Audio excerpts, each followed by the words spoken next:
នេះជាដំណើរកម្សាន្តសម្រាប់ការបណ្ដុះបណ្ដាលសមាជិកភាព Global Campus ដែលហៅកាត់ថា MT មានរយៈពេល1យប់2ថ្ងៃដែលរៀបចំឡើងដោយសាកលវិទ្យាល័យជាតិ JBNU របស់ប្រទេសកូរ៉េហើយដំណើរកម្សាន្តហ្នឹងក៏មានសិស្សអន្តរជាតិចំនួន4ប្រទេសដែលបានចូលរួមផងដែរដែលសិស្ស4ប្រទេសនោះរួមមានកម្ពុជាចិននេប៉ាល់និងគ្រីស៊ីស្ថានចង់ដឹងថាដំណើរកម្សាន្តនោះមានសកម្មភាពអ្វីខ្លះកុំភ្លេចទស្សនាវីដេអូមួយនេះពីដើមរហូតដល់ចប់ទាំងអស់គ្នាហើយក៏ចាប់ផ្ដើមពីក្បាលវីដេអូដំបូងមកគឺពេលថ្ងៃដែលយើងចាប់ផ្ដើមរៀបចំនឹងធ្វើដំណើរចេញទៅហើយខាងសាលាគាត់ឲ្យមកជួបជុំគ្នានៅមុខថ្នាក់ដែលយើងរៀននឹងម៉ោង 12 កន្លះពេលដែលមកដល់ដំបូងហ្នឹងគឺគាត់ឲ្យយើងពិនិត្យឈ្មោះនិងសញ្ញាឈ្មោះរបស់យើងហើយបន្ទាប់មកក៏អ្នកមកមុនហ្នឹងក៏យើងត្រូវឡើងឡានក្រុងមុនបដាហើយក៏ត្រូវអង្គុយចាំអ្នកដែលគាត់អត់ទាន់មកដល់នៅក្រោយទៀតហើយខ្ញុំក៏បានអង្គុយនៅកៅអីមុខគេហ្នឹងដើម្បីងាយស្រួលក្នុងការថតវីដេអូក៏ពីសិស្សដែលមកជុំគ្នាអស់ហើយក៏យើងចាប់ដើមធ្វើដំណើរចេញទៅហើយមានសិស្សទាំងអស់ហ្នឹងជិះតែមួយឡានទេគឺឡាន3តែអាឡានដែលខ្ញុំជិះហ្នឹងគឺមានតែខ្មែរយើងទេហើយបន្ទាប់ពីជិះបានអស់រយៈពេល1ម៉ោងមកឥឡូវក៏ត្រូវដល់កន្លែងចុះហើយតែចុះហ្នឹងអត់ទាន់ដល់កន្លែងដែលយើងត្រូវដើរលេងទេដោយសារសាលាគាត់ចង់នាំឲ្យយើងមកមើលពីសារមន្ទីររបស់គេសិនហើយបានធ្វើដំណើរទៅមុខទៀតតែក៏ចិត្តដល់កន្លែងដែលយើងត្រូវដើរលេងដែរនៅសល់ប្រហែលជា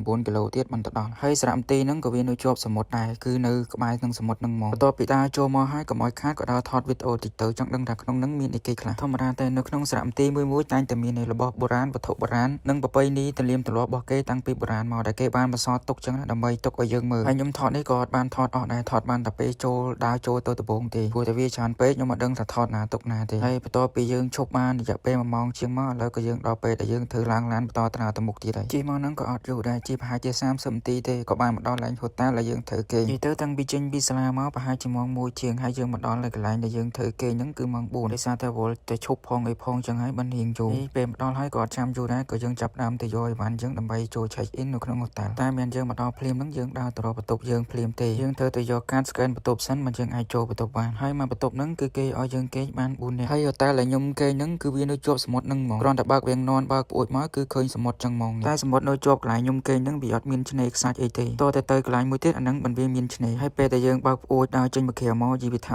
ាឡើង fresh ហ្មងដោយសារតែវាមានខ្យល់បក់មកតិចហើយនឹងលឺអាសំឡេងទឹកលោកសមុទ្រហ្នឹងធ្វើយើងស្រស់ស្រាយហ្មងបន្ទាប់ពីយើងទុកអីវ៉ាន់អីហើយឥឡូវក៏យើងដើរចុះមកក្រោមដើម្បីដើរថតរូបថតអីចឹងដែរចង្រៃហ្មងមេឃថ្ងៃហ្នឹងអត់បើកថ្ងៃមិនតិចហ្មងនិយាយទៅតាំងពីចេញពីសាលាមកមេឃអលឹមរហូតតែម្ដងនេះសំណាងដែរដែលវាអត់អលឹមទេគ្រាន់តែមេឃអត់បើកថ្ងៃហ្មងហើយអាពេលល្ងាចនេះក៏យើងមិនបានទៅដើរលេងអីច្រើនដែរគ្រាន់តែយើងមកដល់វល់តែ check in វល់តែរៀបអីវ៉ាន់យកអីវ៉ាន់ទុកអីម៉ោងឡើង4ជាងតែយើងមិនមែនដើរលេងតែធំប៉ុណ្្នឹងនៅមានថ្ងៃស្អែកមួយថ្ងៃទៀតកន្លែងនេះគឺជាកន្លែងដែលយើងមកដល់ដំបូងទេហើយកន្លែងដែលយើងត្រូវគេងនោះហ្នឹងអញ្ចឹងហើយគាត់មានអីច្រើនដែរពេលល្ងាចហ្នឹងយើងគ្រាន់តែមកដល់ហើយយើងមើលទេសភាពមើលអីក៏ចង់មកថតរូបថតអីចឹងហើយមើលសមុទ្រមើលអីធ្វើមិនបើយើងមកដល់លេងហ្នឹងបើយើងមិនដើរមើលមិនដើរថតអាហ្នឹងធ្វើមិនបានគេហៅថាដើរលេងយើងមិនចេះតែងាយបានមកណាហើយមកនេះក៏យើងអត់អស់លុយដែរគឺខាងសាលាគឺគាត់ចេញលុយទាំងអស់តាំងពីថ្លៃហូតែលថ្លៃម្ហូបថ្លៃអីទៅថ្លៃធ្វើតាណាគ្រប់យ៉ាងហ្នឹងគឺយើងអត់អស់លុយទេអស់តែយើងចាយក្រៅចឹងហើយបន្ទាប់ពីដើរលេងថតរូបអីហើយឥឡូវក៏ឡើងមកលើវិញគឺដល់ម៉ោងញ៉ាំបាយហើយម្ហូបពេលល្ងាចហ្នឹងគាត់មានអីច្រើនដែរមានតែស៊ុបមួយមុខហ្នឹងទេអាហ្នឹងស៊ុបសាច់គោមានបន្លែមានអីចឹងហើយក៏ចាប់ផ្ដើមញ៉ាំហ្មងទៅព្រោះតាំងពីថ្ងៃមកបានតែប៊ឺហ្គឺមួយទេគេចែកឲ្យហ្នឹងមុននឹងឡើងឡានហ្នឹងហើយមកដល់ស្មាននេះវារៀងល្ងាចចិត្តយប់3ម៉ោងឡើង6ជាងហើយអញ្ចឹងហើយរៀងឃ្លានហើយបន្ទាប់ពីញ៉ាំហើយក៏មកបន្ទប់មកផ្លែតហើយសម្រាប់បានមកផ្លែតក៏គូគាត់ហៅម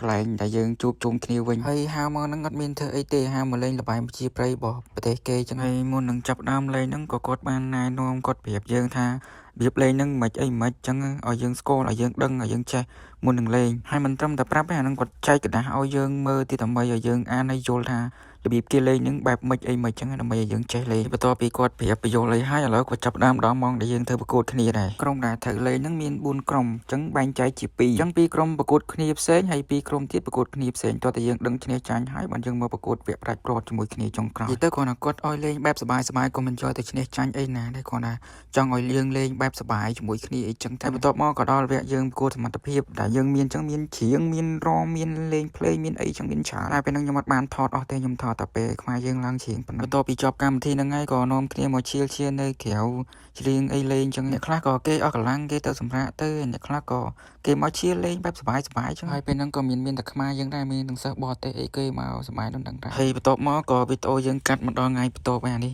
មានពេលព្រឹកណាពេលថ្ងៃដោយសារតែយើងចេញពីកន្លែងគេងមកអត់មកសមុទ្រនេះហ្មងទេគឺយើងចេញមកគឺទៅលេងកន្លែងវត្តបុរាណរបស់កូរ៉េចឹងតែពេលហ្នឹងខ្ញុំអត់បានថតហើយពេលដែលចេញពីកន្លែងហ្នឹងហើយញ៉ាំបាយពេលព្រឹកពេលអីហើយក៏ចាប់ដើមមិនមក មកលេងនៅនេះតណាកន្លែងសមុទ្រនេះហើយវីដេអូនេះក៏ឈានមកដល់ទីបញ្ចប់ដែរនៃដំណើរកំសាន្តពីយប់មួយថ្ងៃហើយក៏ពិតជាសប្បាយខ្លាំងណាស់ដែរអរគុណច្រើនសម្រាប់ការទស្សនាវីដេអូនេះពីដើមរហូតដល់ចប់ជួបគ្នានៅវីដេអូក្រោយទៀតបាយបាយ